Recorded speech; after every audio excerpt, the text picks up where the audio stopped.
Well, welcome back to COTA, Circuit of the Americas, Austin, Texas, USA. We're here this weekend for Ferrari races. It's a special weekend alongside Ferrari Challenge North America, where all the toys are bought out. Those people up there have got an incredible view of this circuit. You can see every inch of it, except for the start-finish straight, which is hidden by the massive F1 pit building in which Casa Ferrari is built this weekend. So the hospitality structure where all our drivers and team members can go and have some lunch and do some socialising. You can see the cars coming out on track now. In the background behind the F1 building, the huge paddock here. Every inch of the F1 paddock taken up by Ferraris. I think it's a record-breaking 160 cars here this weekend. And this session that you're about to see here, whether you're joining us at the track or on YouTube, is for the 499P Modificata. So the program is called Sport Prototipi Clienti. So we have Clienti F1 here this weekend, where you can buy and run an old F1 car. Sport Prototipi Clienti is based, of course, on WEC, the World Endurance Championship, one of the FIA's World Championship titles, endurance racing, including races like, of course, the 24 Hours of Le Mans. So this car is based on the 499, which was the prototype car which won Le Mans with Ferrari. I think 2024 was when it was released, and the 499P Modificata is basically that car, but minus some of the FIA regulations. So the FIA put restrictors on various different parts of the car to limit cost, if you like. Ferrari said, you know what? We can make one of those for our customers with less limitations on it. So restrictions on this car are less, and as my co-commentator this weekend, Tony Verlander, said earlier on today, the World Endurance Championship drivers would love to have this weapon on their hands. It's got more electric power to release. It has a push-to-pass system based on the 2009 push-to-pass system that was in Formula One back in the day, and it is a very special piece of technical kit indeed. Bunch of the cars out on track now. We'll run you through some of the technical details. Enormous rear aero, as you can see. So it was, of course, built to celebrate Ferrari's historic return to the top class of endurance racing 2023 season. And then the 499P Modificata came for non-competitive track use. So you can't use these on the road, sadly. Would be nice, wouldn't it? Not sure there's any roads which desperately need this kind of performance, but it would always be fun. And it is a modified version of the 499P that triumphed in the centenary edition of the 24 Hours of Le Mans.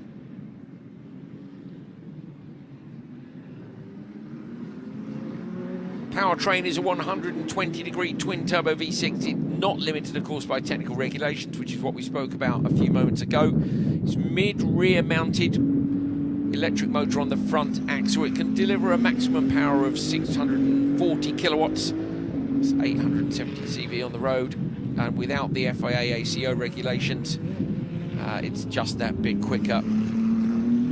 Shares the same architecture as the unit fitted to the 296 GT3, but completely revised by Ferrari's engineers to develop this dedicated solution which lowers the total weight of the unit. And one of the things which is really interesting about it is, in this car, it's load-bearing. So if you have a little Google online, you can find some of the pictures which show the suspension mounting points on the engine and transmission. So in the GT3 car, the engine is dropped into a space frame. So it's mounted within the car chassis, if you like, whereas on the 499P Modificata, it effectively is part of the chassis, so it's a load-bearing part of the chassis. And that's technology that we've seen a lot in the very highest levels of motor racing, but obviously it allows you weight and space saving because the chassis isn't needed. The chassis basically is a part of the engine. The engine is a part of the chassis. 200 kilowatt electric motor with a differential and an ERS energy recovery system that recharges the battery during deceleration and braking. 800-volt battery pack developed from F1 experience. 7-speed sequential gearbox. So sequential, I'm sure if you're watching this you know what it is, but basically you pull the lever or the paddle one way to go up a gear and you push it the other way to go down a gear. So no H pattern, you're not an automatic, it's a sequential. Whether it's a lever or a paddle, it is enormously fun to drive.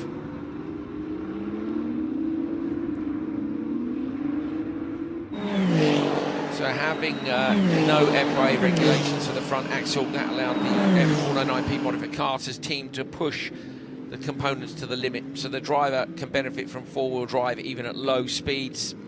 That offers advantages in terms of performance and drivability, of course, and that means a bit of extra grip as well at all speeds, and it optimises the distribution of the torque between the axles. Very, very clever stuff.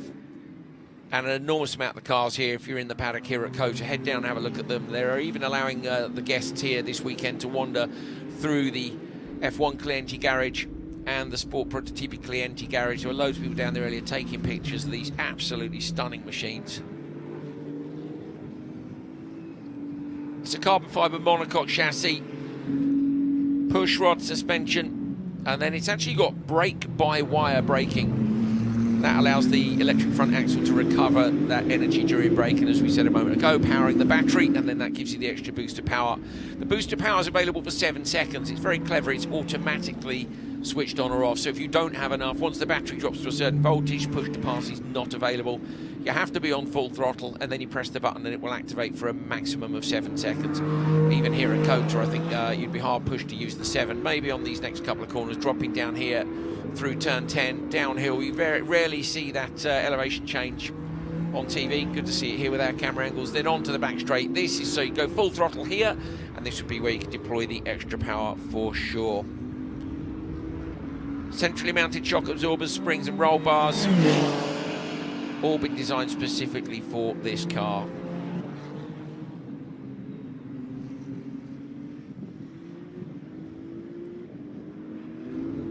The design of it was a collaboration with Ferrari Styling Centre. That's directed by Flavio Manzoni. Technical and aerodynamic qualities throughout its form. Oh, and there's a spin. Nicely avoided in the background.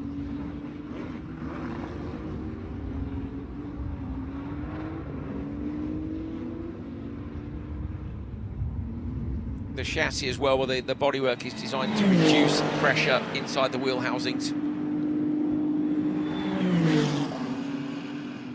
But cosmetically, you should be able to recognise that it is a Ferrari immediately, of course.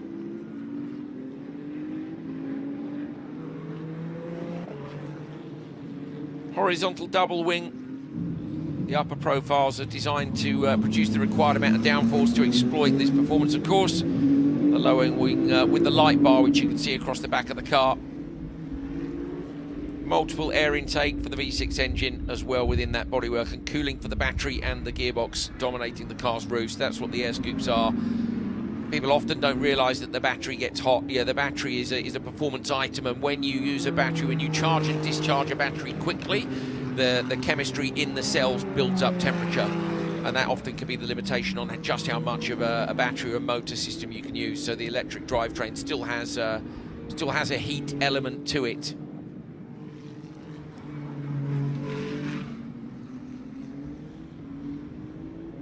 Some of our drivers here this weekend are doing Ferrari Challenge, then the 499P Modificata as well. Lots of them prefer to remain private, which is perfectly okay. One of them, who we know is perfectly okay to mention that he runs the different cars, is Mitchell Green, who's running in Pirelli Am. He was out earlier on in his 1998 Ferrari Formula 1 car with a V10 engine. He also has within the 499P Modificata. And of course his challenge car. He'll be competing later on today, although starting on row 4 in Pirelli Am after having his lap disallowed. I spoke to his driver coach Jamie, and he said yeah, they just he opened up the steering, let it run wide. He'd kind of not forgotten, but hadn't paid full attention to where track limits was. So he was disappointed to lose his fast lap. His fast lap would have seen him way up high, but swapping between the different cars is quite the challenge. So hats off to Mitchell, who I think is spending most of his day driving fantastic Ferrari racing machinery around this incredible track at COTA. So we'll leave you to it. Enjoy this, the Sport Prototipi Clienti session with the 499P Modificata. If you'd like to join us later on for Ferrari Challenge North America weekend number 3, this is round 5, or the first race of the weekend number 3 here, coming to you from COTA. That will be up at 13:10 local time. I'm Andrew Coley. I'll see you then for some more action from Ferrari Challenge North America and Ferrari Racing Days.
Ladies and gentlemen, please make your way to the driver autograph session in the paddock, beginning in 5 minutes.